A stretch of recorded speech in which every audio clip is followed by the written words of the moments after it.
warahmatullahi wabarakatuh. Waalaikumsalam warahmatullahi wabarakatuh. Baiklah anak-anak, sebelum kita mulai pelajaran pada pagi hari ini, alangkah baiknya kita berdoa terlebih dahulu. Doa mulai.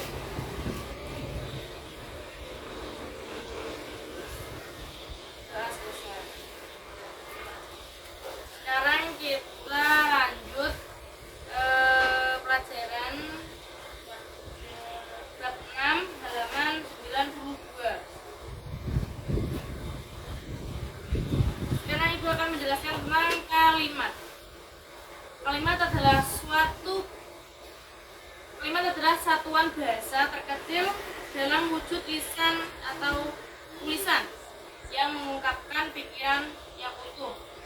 Kalimat umumnya berupa kelompok kata. Namun demikian, tidak setiap kelompok kata disebut kalimat.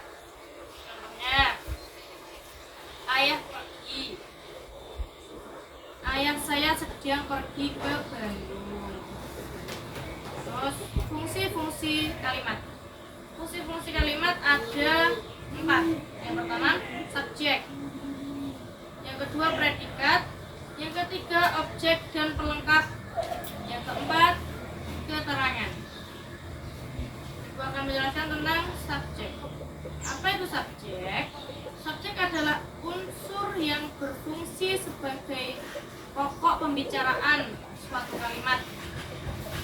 Fungsi ini umumnya diisi oleh kata atau frase benda. Frase adalah kata yang bersifat non-predikatif. Contohnya itu, kucing yang saya temukan malam tadi menggigit anak kera.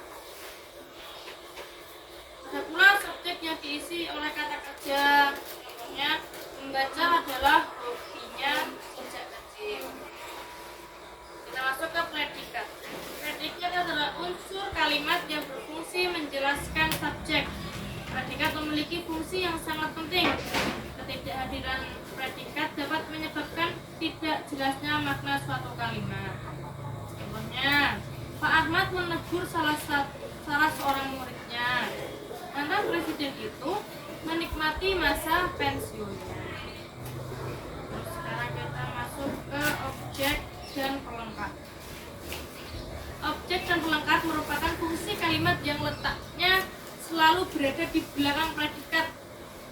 Karena itulah keduanya sering bertukar atau dipersamakan, padahal kedua fungsi itu memiliki karakteristik yang berbeda. Contoh kalimat yang berobjek. Kita harus menyelesaikan pekerjaan ini hingga selesai. Kedua, Farida sedang membaca majalah dan adiknya bermain catur. Itu contoh yang berobjek. Sekarang Ibu akan berikan contoh yang kalimat berpelengkap. Contohnya itu, dia berpendapat bahwa ekonomi negara akan membaik. Kedua, rumah koruptor itu berjumlah 20. Sekarang kita masuk ke keterangan. Keterangan adalah unsur yang fungsinya menerangkan seluruh fungsi yang ada dalam suatu kalimat. Berbeda dengan fungsi-fungsi lainnya, dan fungsi keterangan dalam suatu kalimat bersifat manasuka.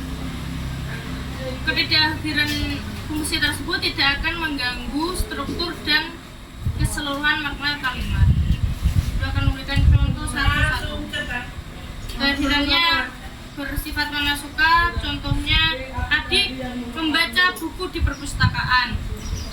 Terus contoh yang letaknya bebas itu, ibu masak gula di dapur. Terus kan itu bisa diganti-gantikan, ibu memasak gula di dapur. Itu bisa di dapurnya bisa diganti di depan. Di dapur ibu memasak gula. Terus umumnya didahului oleh kata depan seperti di, dari, ke, ketika, dan tentang. Contohnya, kemarin paman datang dari Jakarta. Si manis keluar dari dalam karung. Itu yang fungsi-fungsi kalimat. Sekarang kita masuk ke jenis-jenis kalimat. Jenis-jenis kalimat itu ada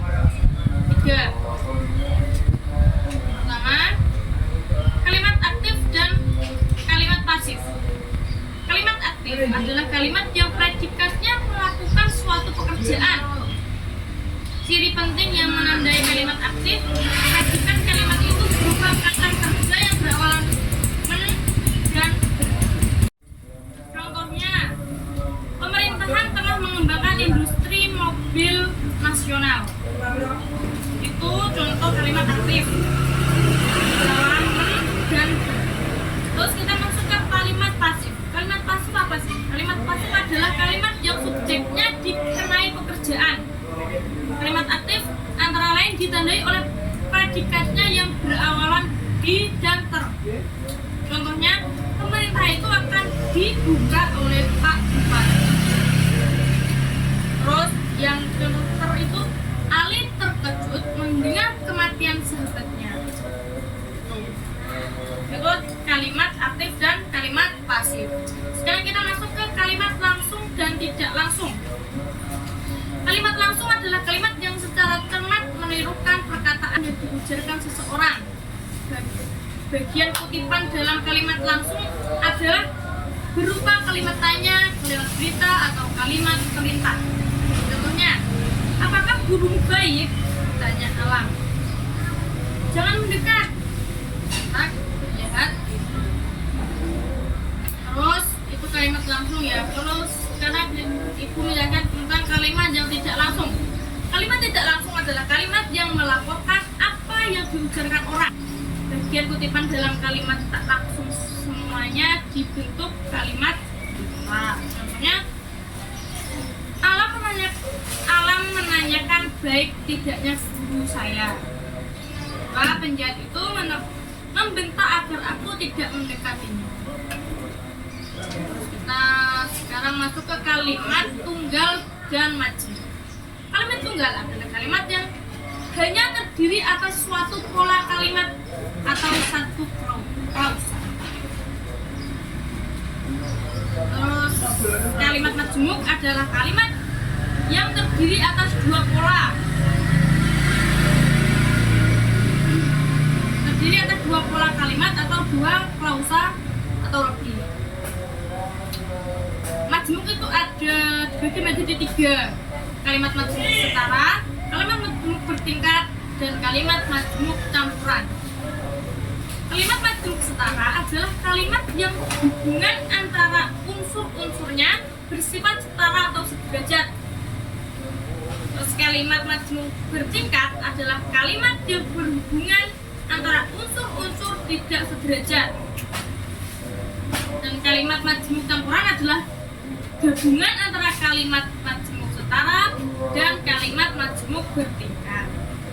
Sekarang kita masuk ke kalimat efektif. Pengertian kalimat efektif adalah kalimat yang memenuhi syarat-syarat sebagai berikut. Yang pertama, secara tepat mewakili pikiran pembicara atau penulisnya. Kedua, mengemukakan pemahaman yang sama tepatnya antara pikiran pendengar atau pembaca dengan yang dipikirkan pembaca atau penulisnya. Ciri-ciri kalimat efektif.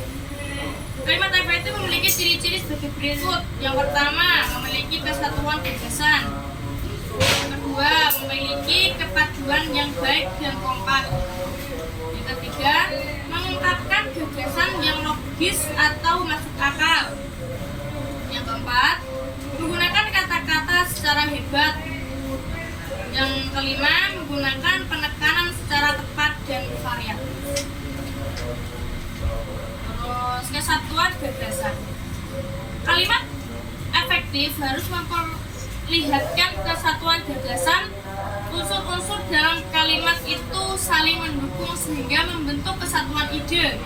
Kesatuan gagasan suatu kalimat bisa tergantung karena kedudukan subjek dan predikatnya tidak jelas, penempatan fungsi keterangan yang salah letak, dan kalimat terlalu panjang atau gagasannya yang bertemu. Ya, terus masuk ke kepaduan. Yang dimaksud kepaduan adalah hubungan timbal balik yang jelas antara unsur-unsur pembentuk kalimat itu. Kepaduan suatu kalimat akan terganggu apabila penggunaan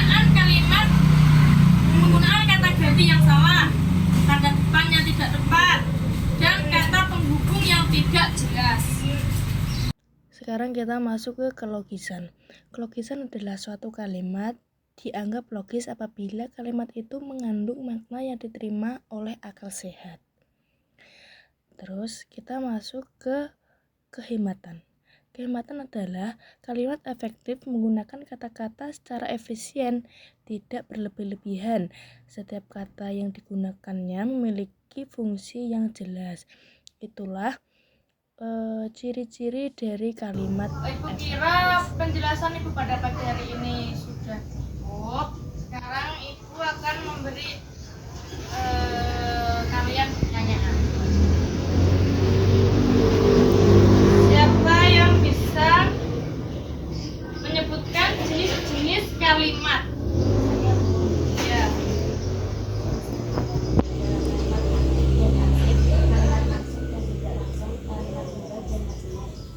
Ya. Coba siapa yang bisa menyebutkan contoh kalimat pasif? Ya. Ya. Terus contoh kalimat yang aktif. Siapa yang bisa? Ya. Ya. Coba siapa yang bisa pasangan terakhir? Fungsi kalimat ada berapa? Ya. Kalimat ada pertama subjek, predikat, objek, dan belakang keterangan. Ya. Ya. Ibu kira pelajaran pada pagi hari ini sudah cukup? Sudah paham semua kan? Ya. Ibu akhiri dengan doa. Doa mulai.